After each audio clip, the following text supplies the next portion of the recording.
High up in the Andes, at 4,090 meters above the sea, oxygen is a luxury.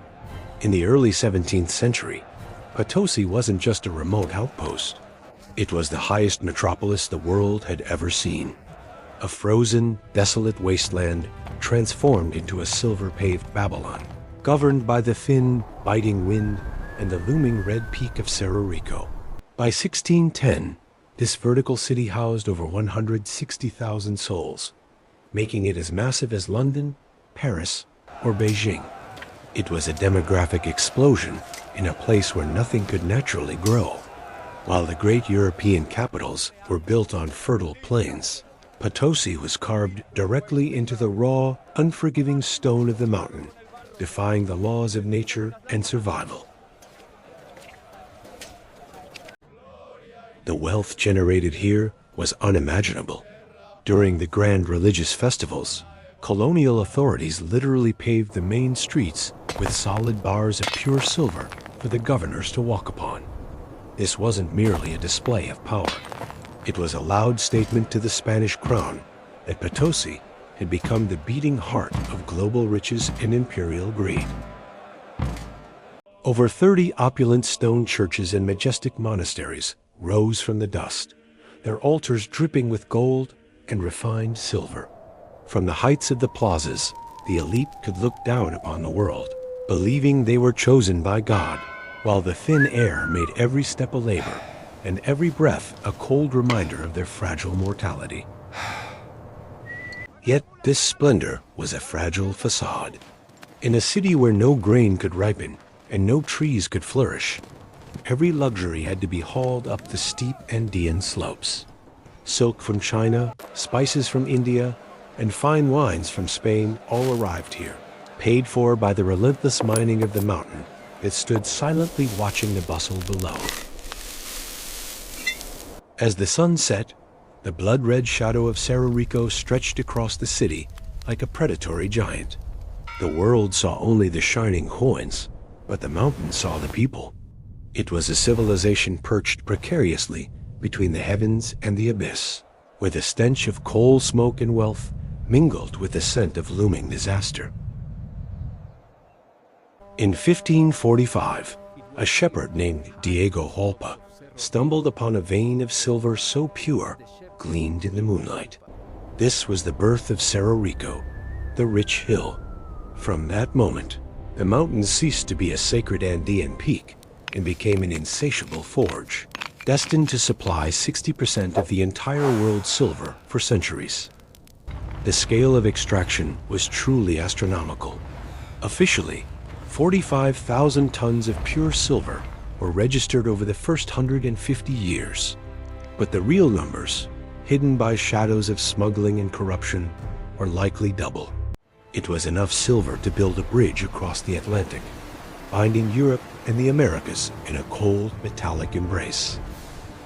This Andean silver didn't just stay in Spain. It flooded the global arteries. Through the galleons of Manila, it reached the markets of China, where it was the only commodity the Ming dynasty truly desired. From the bazaars of the Ottoman Empire to the ports of India, the silver of Potosi dictated the price of life and luxury. Out of the mountain's ore, the Spanish minted the piece of 8, the world's first truly global currency. Stamped with the pillars of Hercules, these coins were recognized in every port from London to Tokyo.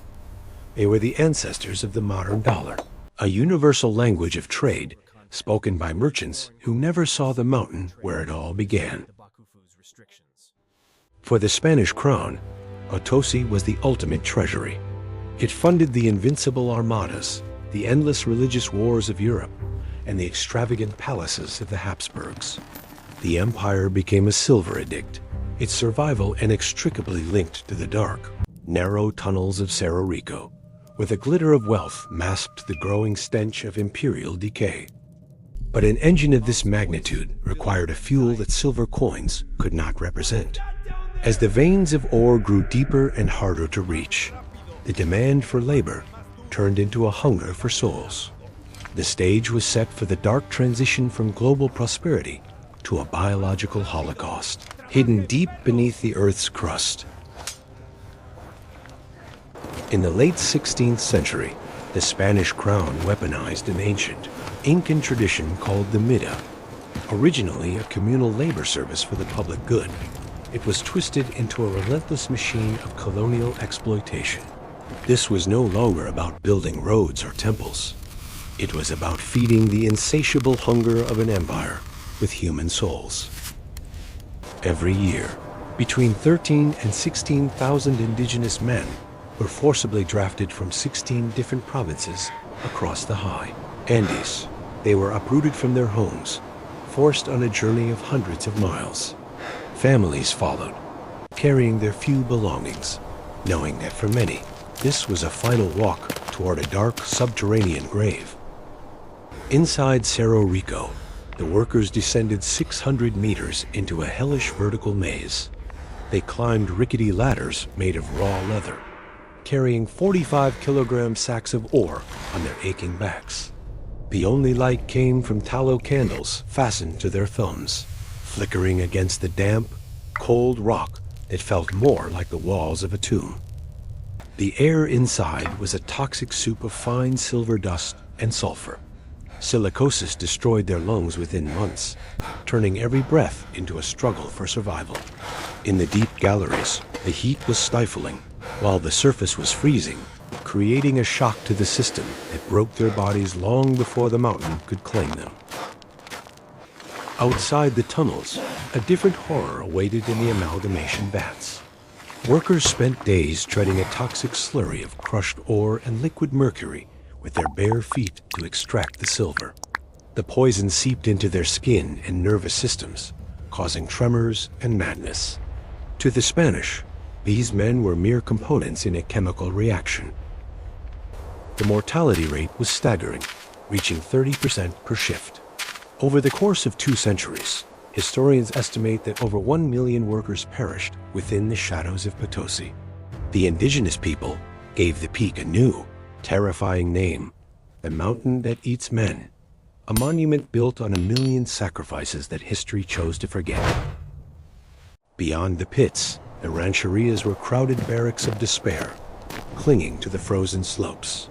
While the men were swallowed by the mountain, the community above survived on scraps of maize and dried meat. Life at 4,000 meters was a constant battle against cold and hunger, a cycle of misery where the only certainty was the arrival of the next shift. The burden was shared by all. Women and children spent their days in the toxic grit of the refineries, crushing silver ore into fine powder with heavy stones. Small hands sorted the rocks that their fathers died to retrieve from the depths. It was a systematic exploitation of entire families, where every member was a gear in the empire's grand metallic art. Amidst this desolation, the Spanish built over 30 grand churches and monasteries, their steeples reaching for the thin Andean sky. Their altars were heavy with the very silver that had cost 1 million lives, polished to a mirror shine. The contrast was absolute. The divine light of the cathedrals shone brightly, while just a few hundred meters away, the workers lived in filth, dust, and shadow. The most haunting monument remains the Church of San Lorenzo, its facade a masterpiece of stone. Known as the mestizage style, it was carved by the very Mateo workers who suffered in the mines. Forced to build the house of a foreign god, they secretly infused the stone with their own identity, embedding Andean spirits and sacred patterns into the cold European masonry. Look closely at the pillars, and you will see the sun and the moon, the ancient protectors of the Andes, rising alongside Christian saints. These carvings were silent acts of resistance, a permanent record of a culture that refused to be entirely erased. They stood as witnesses, even as their creators' bodies were consumed by the mercury and the relentless hunger of the mountain. Today, Cerro Rico is a hollowed shell, scarred and fragile, yet still standing as a warning to the world. Potosi was the forge of our modern global economy, but it was a civilization built on the bones of the forgotten. We inherited the wealth, but the mountain keeps the memories. a dark monument to the true and terrifying price of human progress.